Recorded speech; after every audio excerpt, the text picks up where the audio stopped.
Running theme in one of my favorite movies, Princess Mononoke, critiques how the Industrial Revolution is destroying Japanese culture, how the Western concepts are destroying what is the heart of Japan.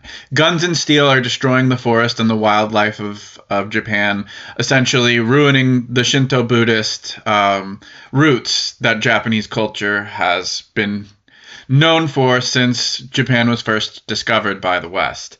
The themes of death and destruction and hate destroying Japan are prevalent in the movie Princess Mononoke. HoloMyth debuted in 2020 and are a physical embodiment of cultural appropriation. They are mostly rich white girls from wealthy areas of California and Texas pretending to be Japanese. They are destroying Japanese culture with their hate-fueled content.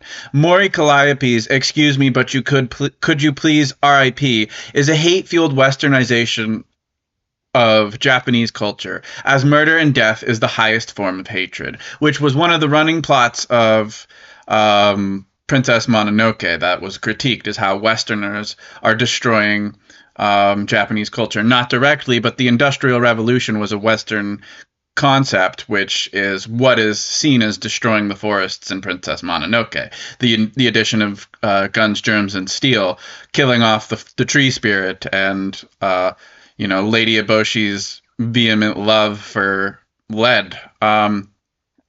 So these women, in my eyes, are offending Japanese culture by pretending to be better anime characters than the classics of the 80s and early 90s, and even embodying the same critiques Princess Mononoke had about the West in the process. Even if Miyazaki is a fan, I believe Mori Calliope is embodying the hate seen in Lady Eboshi's disregard for life.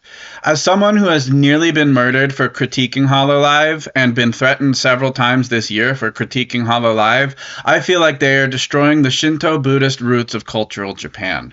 I feel like their anime characters are cultural appropriation of classical anime characters, and I feel like they are saying that they can be better anime characters than a Japanese person could make.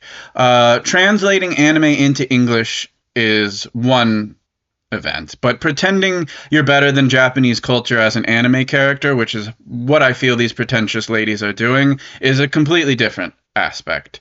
It's the hate-fueled actresses behind HoloLive who are glorifying underage sex, Amelia Watson berating fans in Apex saying "have sex, kid," for example, and sending hitmen to attack critiques, which is why I no longer have the desire to visit Japan. Even if Miyazaki is a fan, HoloLive has ruined my love for Japanese culture by embodying the same concepts Miyazaki brings up in Princess Mononoke. I used to practice at a Shinto Buddhist temple and studied Japanese in high school. I have a book of Bushido gifted from my dad's friend who is descended from a real samurai. I wanted to climb Mount Fuji most of my life. I now never want to step foot in Japan due to HoloLive's cultural destruction of Japan, because I personally believe fans of HoloLive will attack me. It is very similar to how Lady Eboshi and her guns and germs and steel destroyed the Japanese culture in the forests of Japan. It's a cultural embodiment of